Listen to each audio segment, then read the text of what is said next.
샬롬, 안데르센 동화 9번째. 외다리 장난감 병정. 장난감이잖아. 소녀는 생일 선물로 받은 25개의 장난감 병정들을 하나씩 세워 놓았습니다.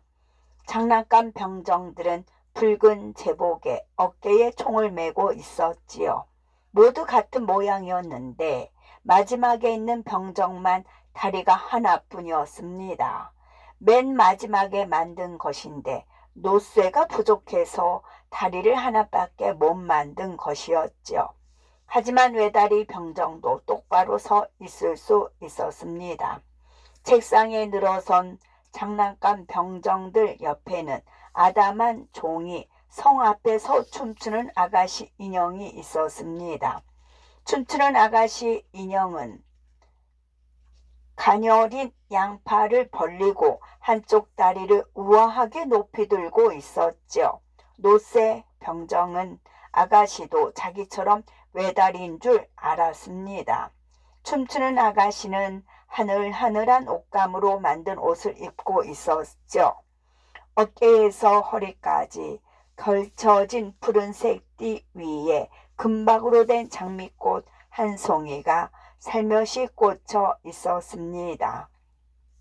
노쇠 병정은 점점 춤추는 아가씨가 좋아졌어요. 하지만 자신의 처지를 생각하면서 고백할 용기를 내지 못했죠. 밤이 되자 인형들은 모두들 신나게 놀았습니다. 호두깎이 인형은 제주를 넘고 연필은 책상 위에서 춤을 추었지요. 하지만 춤추는 아가씨와 노쇠 병정만 꼼짝하지 않았습니다. 그때 새카만 도깨비가 나타났습니다. 춤추는 아가씨를 좋아하지 마. 너랑 어울리지 않아. 노쇠 병정이 못 들은 척하자 도깨비가 화를 내며 가버렸습니다. 다음 날 아침 소년이 외다리 병정을 창가에 놓았습니다. 그런데 갑자기 창문이 확 열려 외다리 병정이 창문 밖으로 떨어지고 말았지요. 밖에는 비가 내리고 있어 아무도 외다리 병정을 찾지 않았습니다. 비가 그치자 동네 말썽꾸러기 아이들이 외다리 병정을 먼저 발견했습니다. 장난감 병정이다. 아이들은 신문지 한 장을 구해와 종이배를 만들었지요. 그리고는 외다리 병정을 태워 시냇물에 띄웠습니다.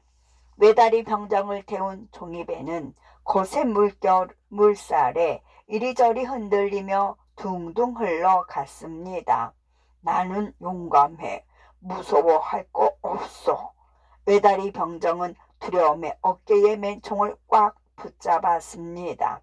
어느덧 종이배는 정신없이 휩쓸려 내려가더니 하수구에 들어가고 말았죠. 갑자기 눈앞이 어두워졌습니다. 그때 하수구에 살고 있는 큰 시궁쥐가 나타났죠. 종이배는 시궁쥐를 이리저리 피해 계속 떠내려 갔습니다. 종이배를 세워 동양로를 내지 않았어. 뒤에서 시궁쥐가 소리를 질렀죠.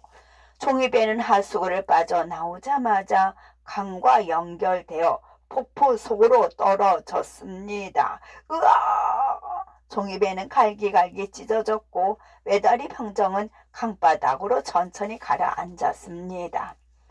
바로 그때 커다란 물고기가 외다리 병정을 꿀꺽 삼켜 버렸습니다.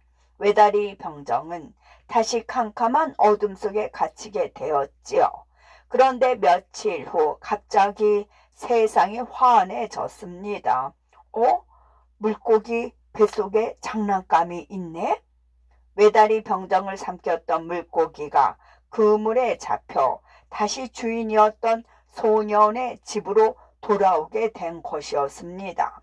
소년은 외다리 병정을 다시 책상 위에 올려놓았지요. 춤추는 아가씨는 여전히 그 자리에 그대로 있었습니다. 외다리 병정은 아가씨를 보자 반가워 눈물이 쏟아질 것 같았지요. 하지만 아가씨는 아무 말이 없었습니다.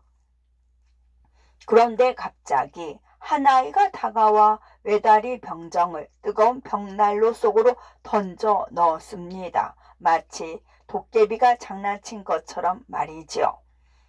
외다리 병정은 몸이 점점 빨갛게 달아오르더니 천천히 녹기 시작했습니다. 몸은 녹았지만 여전히 외다리 병정은 아가씨를 바라보았습니다. 그런데 갑자기 바람이 휙 하고 불어와 춤추는 아가씨를 벽난로 속으로 떨어뜨렸습니다.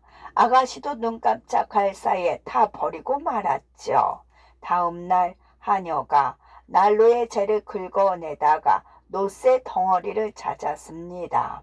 노쇠 덩어리는 예쁜 하트 모양을 하고 있었고 그 옆에는 춤추는 아가씨의 금박 장미꽃이 까맣게 그을려 있었답니다. 끝.